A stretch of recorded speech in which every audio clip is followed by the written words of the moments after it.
Welcome to కమ్మని రుచులు. ఇప్పుడు నేను చేయబోయే రెసిపీ కొత్తిమీర పచ్చడి.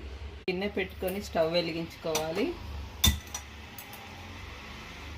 అందులో కొంచెం ఆయిల్ వేసుకోవాలి. 1 టేబుల్ స్పూన్ ఆయిల్ వేసుకోవాలి. అందులో తగినన్ని పచ్చిమిర్చి వేసుకోవాలి. ధనియాలు, మినప్పప్పు, నువ్వులు 1 టీ స్పూన్ తీసుకొని వేసుకోవాలి. ఇవి చక్కగా ఫ్రై కావాలి. ఇప్పుడు 1 కప్పు కొత్తిమీర వేసుకోవాలి. ఇవి కొంచెం కాడలు ఉన్నా కానీ వేసుకోవచ్చు, దాంతోనే టేస్ట్ ఉంటుంది.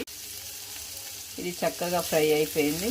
ఇప్పుడు స్టవ్ ఆఫ్ చేసుకొని ఇది మిక్సీలోకి తీసుకుందాము. అందులో కొన్ని ఎల్లిపాయలు, అందులో కొంచెం చింతపండు, నానబెట్టుకున్న చింతపండు, వచ్చిందా, కొంచెం పసుపు,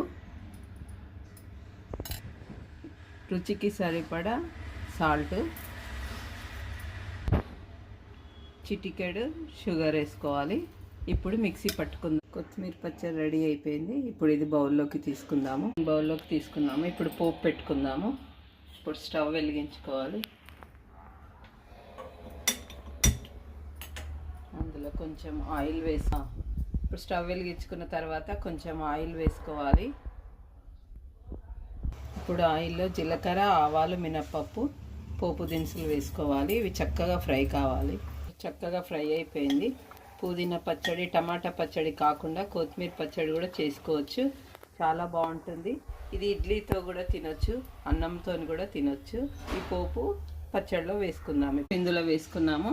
సన్నగా చిన్నగా కట్ చేసుకున్న ఆనియన్స్ కూడా ఇందులో వేసుకోవాలి.